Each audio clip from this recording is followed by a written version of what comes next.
La Iglesia de Dios inició en la zona montañosa que se halla en la colindancia de los estados de Tennessee y Carolina del Norte. El conflicto en esos tiempos entre las tendencias del liberalismo y el fundamentalismo produjo que las iglesias se dedicaran más a contender sobre asuntos doctrinales que a servirle a Dios con sinceridad. Este y varios otros factores trajeron inconformidad a los que en verdad tenían sed de Dios y deseaban buscarle profundamente.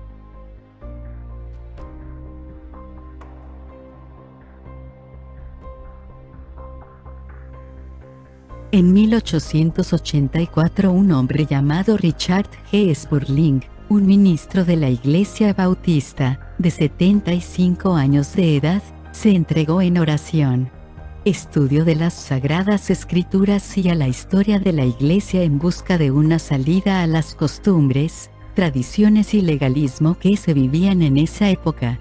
Él junto con su hijo del mismo nombre y el hermano John Clemons se unieron a orar por un periodo de 2 años por un avivamiento, mientras que al mismo tiempo trataban de concientizar a la iglesia de esa urgente necesidad.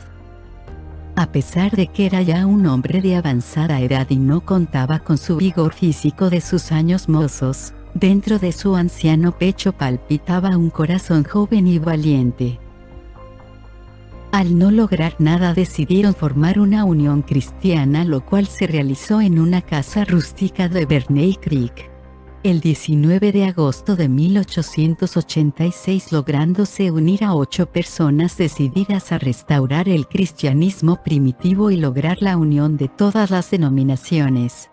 Entre ellos estaban Richard G. Spurling, John Clemons, Polly Clemons, Barbara Spurling, Margaret Loftus, Melinda Clemons, John Clemons, hijo, y Adelaide Lautas. Y más tarde se añadió Richard G. Spurling, hijo, y se logró formar una nueva confraternidad cristiana. Se designó un nombre para la organización llamándole Unión Cristiana. Se eligió a un ministro, Spurling padre. Se estableció la base para recibir más miembros. Se dedicó al Señor el naciente movimiento. Todo lo anterior fue el inicio de algo que con el tiempo alcanzaría proporciones mundiales.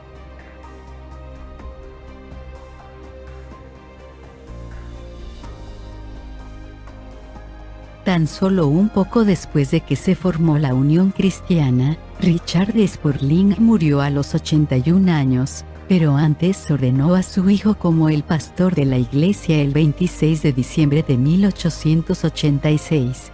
3 hombres de Coker Creek, William Martin, metodista, y los bautistas Joe M. Tipton y Milton McNabb, motivados por la predicación de Spurling, tuvieron una experiencia de santificación plena por el Espíritu Santo y se dedicaron a predicar sobre la santidad. Esto trajo el avivamiento a su comunidad y luego se extendió a Camp Creek.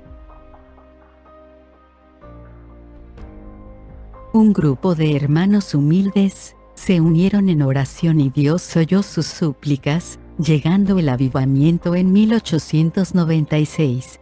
Fue aquí en donde surgió un poderoso mover de Dios que se ha extinguido hasta el día de hoy.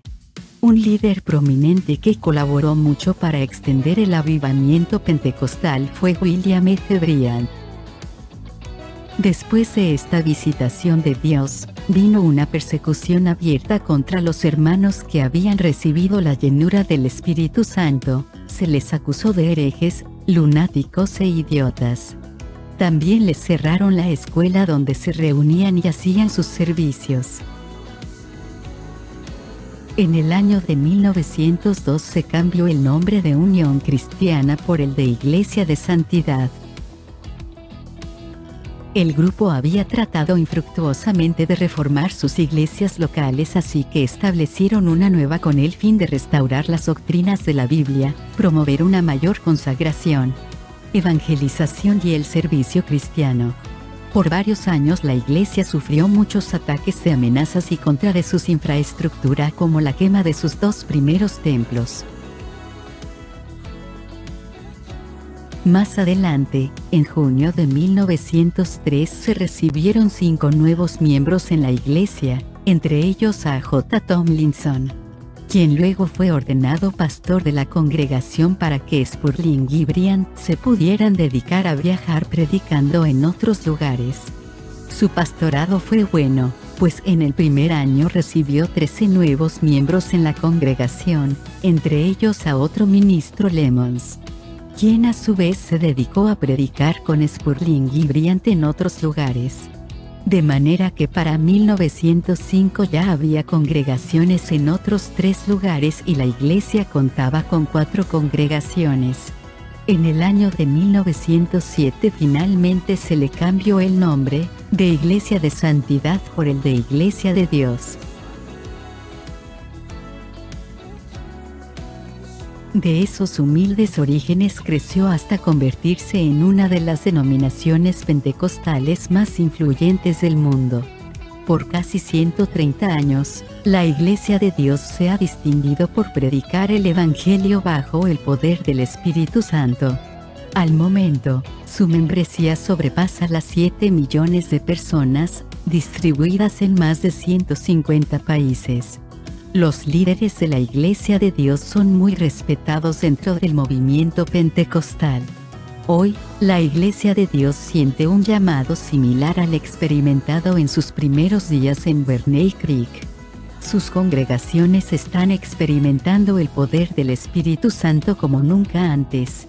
De todas partes llegan noticias sobre cientos de conversiones y vidas que reciben la llenura del Espíritu Santo.